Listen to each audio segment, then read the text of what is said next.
it's Bree coming to you with the B Face, and today we have another Ready to Love review. This is episode 10. This is the getaway episode. This is the one that we've all, me in particular, been waiting for, because of course this is where all the drama happens, and it did not disappoint. And it was mainly Tony's fault.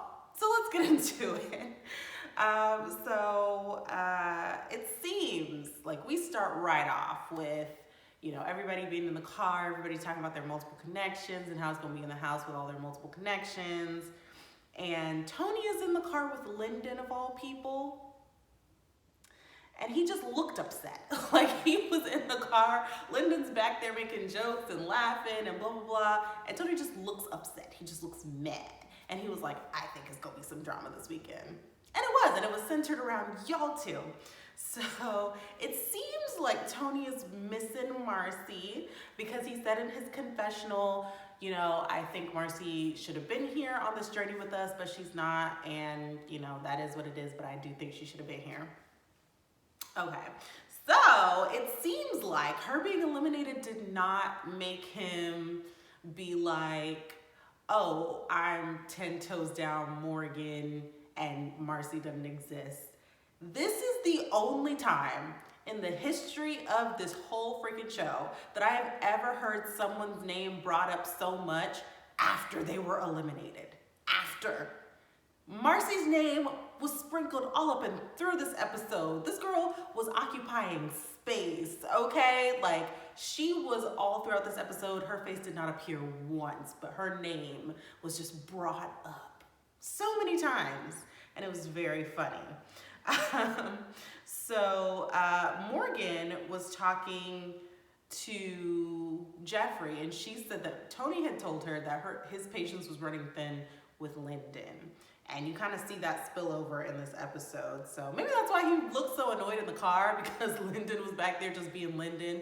And Tony's like, the producers made me get in this car. I don't want to be here.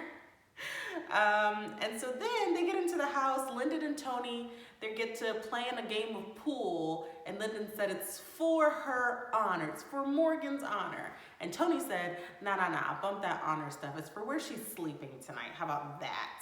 And of course, Tony wins the game because he's super competitive. And of course, he plays pool.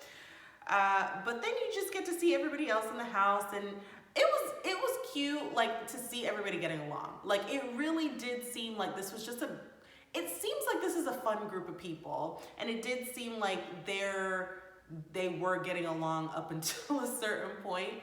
And even the people who aren't, like, really getting along, like Andre and Mercedes, they still had their moments where they could kind of put it behind them and, like, just chop it up like it was cool. And Mercedes seemed like a cool girl. So yeah, it was just interesting to see the dynamics and the relationships, because I'm sure, as we've seen, the cast hangs out outside of the process. Like, if nothing else, if no romantic connections form, they form friendships, and those relationships seem to last. And so it just seems like this group of people get along really well, and it was just nice to see. Mercedes and Mark Anthony were real booed up. They were so cute. Mark Anthony was like, you in them shorts looking like my future ex-wife. Like, you about to take all my alimony. But that was like, they were having really cute interactions. And even just seeing that, I'm like, y'all are both so young. Like, Mercedes and Anthony, I don't see it.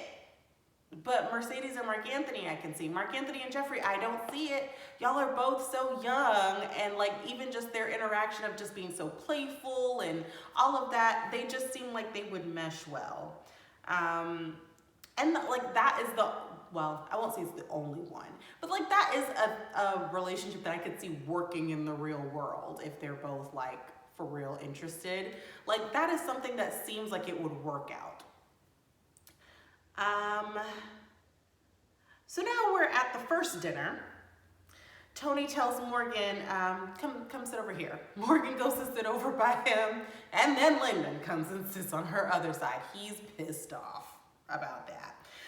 And so then they go outside, Morgan and Tony, and she's like, why are you acting like this? I came and sat next to you. I can't help it if he comes and sits next to me. I don't know what you want me to do about that. And And she's just telling him, like, you're being very hot-headed, you know, you need to, like, chill out, like, calm down and just let this thing play out. And I'm on her side on this one because it's not like she's doing anything to be disrespectful. It's not like she's doing anything. It's not even like she's acting like she hasn't chosen him or that Lyndon is for real, like, in the running right now. She is really, like, with Tony. And Lyndon just likes her. Like, she's just entertaining that is what it seemed to me. But Tony was getting, like, big mad about this stuff. And I think this was brought up. Marcy's not here, so there's no one else to focus your attention on. So all your attention is focused on Morgan. You're feeling a little jealous. And maybe you would have felt better about her having a connection if your other connection were also here. Just saying. So yeah, Tony was not being, he was just being a little weird in that scene. But that was not the dinner. That was just the first dinner. Sue-Ann and Anthony get to talking. They're also playing a game of pool. And they're talking about, like, where they stand with each other and where their connection is. And Anthony's like, well, where am I? Like, well, you know, are you still interested? Is there redemption possible? And she was just like, I mean, you snooze, you lose, and you've been on snooze, honey. Like, you have been snoozing for a while, and I just think, you know, I kind of moved on past that, which is fair. And I think Anthony may have thought, oh, I like her a little bit more now that she said that, like, or I realize I like her a little bit more than I was thinking now that she said that. But I mean, to his point, like, he just moves differently, you know? And if that doesn't work for you, then, you know, you just gotta, you win some, you lose some, you know? And you're not for everybody. And the way that you approach things and move is not gonna be for everybody, even if you like them. And even if they like you too, it might just not mesh and work. And I think that if it's not working on this very basic level, then you might get into some situations later on in life that it's gonna be even more apparent because you're just very different. So that was that situation. Tony comes into the room where Jeffrey and Morgan are talking, because I guess they're really good friends, Jeffrey and Morgan. So they're talking, Jeffrey's talking about her connections and feeling so strongly for two people, which I still don't see. I just don't see it with Mark Anthony. But she's feeling so strongly for these two people, and Tony's giving her advice. And Jeffrey and Morgan are, like, so blown away by this advice and just think he's giving such great, you know, words of wisdom. Maybe it was the editing, maybe it was the cut and how it was chopped and screwed, but I didn't see any advice being given. It was just, like, very generic statements. Like, he was just saying, like, things that could apply to anything, like, you know, we're getting down to it and people's feelings are gonna be hurt and we just have to accept that. Yeah, that's a thing. That doesn't help me figure out what I'm supposed to do. What do I do here? How do I figure out which one is for me? I didn't see any, like, actual advice that was specific to Jeffrey's situation being given. But Morgan then jumped in and was like, you're over here giving all this great advice. You need to take that advice for yourself and stop acting so crazy when I'm talking to Lyndon or when Lyndon is just around, period. And Tony was like, well, you don't really actually have a connection with Lyndon, though. That's the difference. You don't actually have anything with him. And she's like, okay, all right. Then Tony excuses himself and goes to the pool, and yeah, that's a deal. And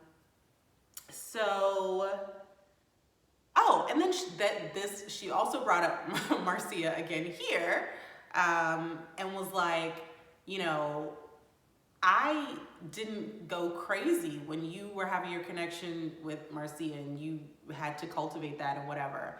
Like, I was chilling, but you are being, like, so hot-headed every time Lyndon is a consideration or in the room even. Like, he's just gets under your skin.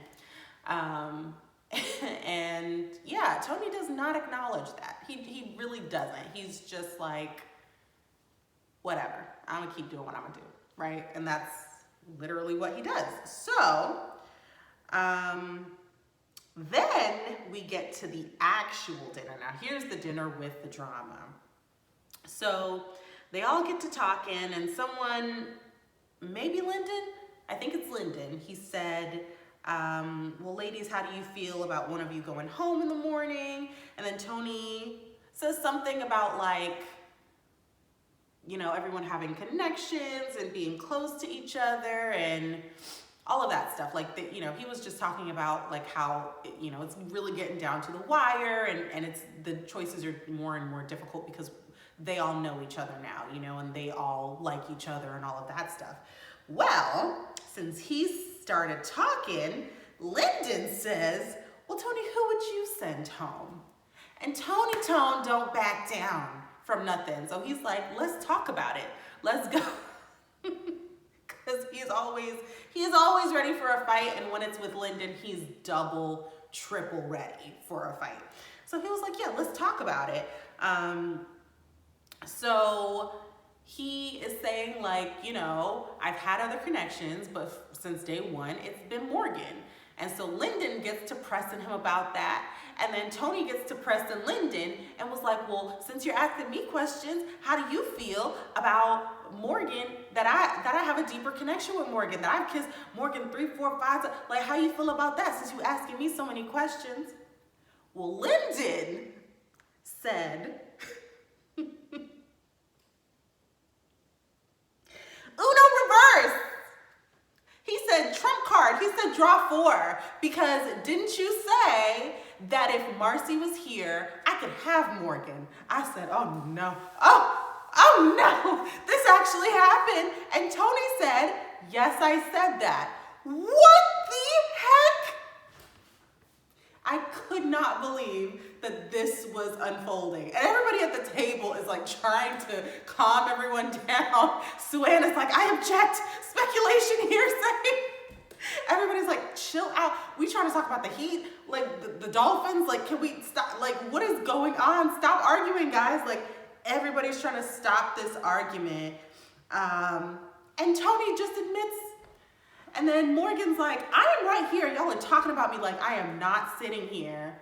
And oh my goodness, that was one for the books. Oh, that whole discussion was one for the books, because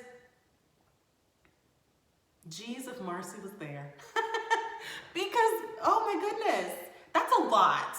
There was a lot going on. And I can imagine that that would be really humiliating for Morgan. Like, I'd be done with both of them at that point, because Tony, the fact that you said that, regardless of what context it was in, the fact that you said that, this is exactly like the situation with the New Orleans guy, the baby, that guy, who was with the really pretty V girl, Bernicia, Joel and Bernicia, when he chose someone else during deliberation and it got back to Bernicia, she was like, I don't understand why you would have said that. Like, I have never, with any argument that we've had, I have never not chosen you, so I don't understand why you would do that, right? This is the same situation.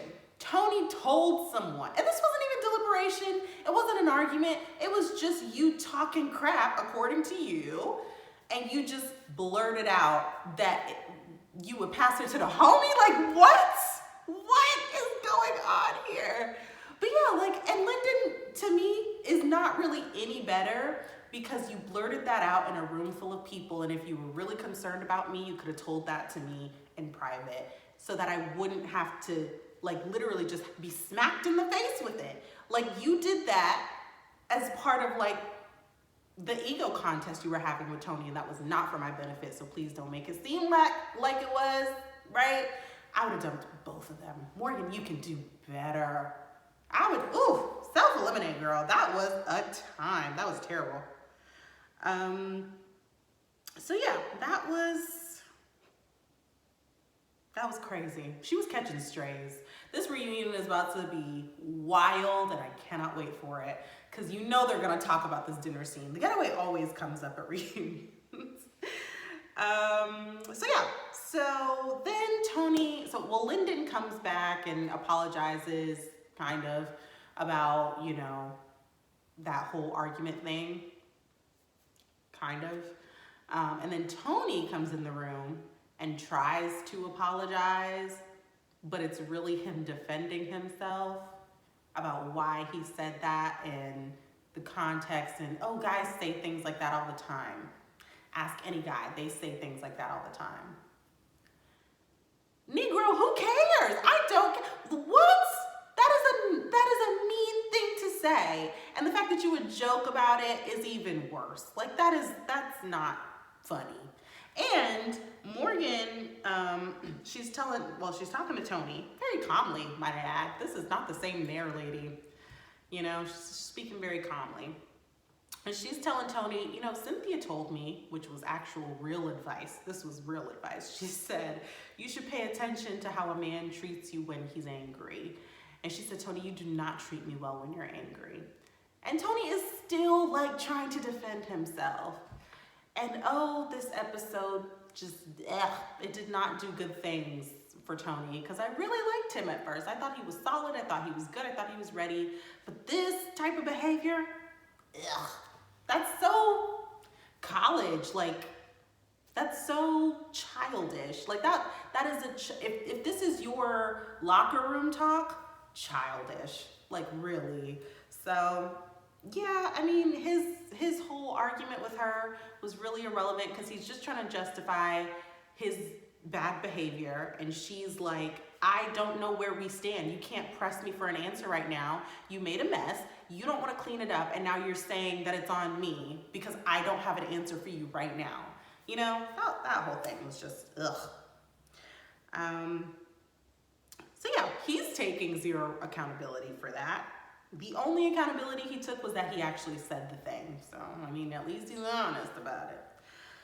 So, deliberation, they get into deliberation, which really kind of seems like a difficult one because everybody is connecting with someone. So if they don't have multiple connections, they're locked in with the one. Or, you know, a lot of these ladies, is it a lot of the ladies? I think all of the ladies except Suanne have 2 connections. So I'm feeling like Suanne is gonna go home. So they called up Mercedes and Suanne, which I can't foresee Mercedes going home because she's connected with Mark Anthony and Anthony. So that doesn't make no sense. So I feel like Suanne is going home, or they're just gonna be like, there's no way we can make this decision. You're still connecting with Blake, blah, blah, blah. I just feel like Blake was smiling a little too much. Like he didn't seem unhappy when Suanne was called up there. So I don't know, I can't tell who's getting eliminated. They did cut off before they said who's going home. And then in the rest of the getaway, then a man is going home. So I imagine if Suanne goes home, Blake's going home, and that's gonna be it. But in the previews for the next episode, everybody kissing everybody, right? Anthony hops about the pool like Aquaman and like kisses Cynthia, which is I think the first time I've seen either of them do any lip action with anyone else. And then Morgan kisses Lyndon, which I think is the first time. So I guess she's exploring that other connection since, you know, Tony acted right. So we'll see. We'll see how the next episode goes. But yeah, this was an interesting one. I was screaming at the TV. I was screaming because I cannot believe he said that. Oh, I'd be livid. Morgan, be livid. That was terrible. But anyway, guys, drop a comment. Let me know what you thought about this episode because it was wild to me. Don't forget to like, comment, and subscribe. Thank you.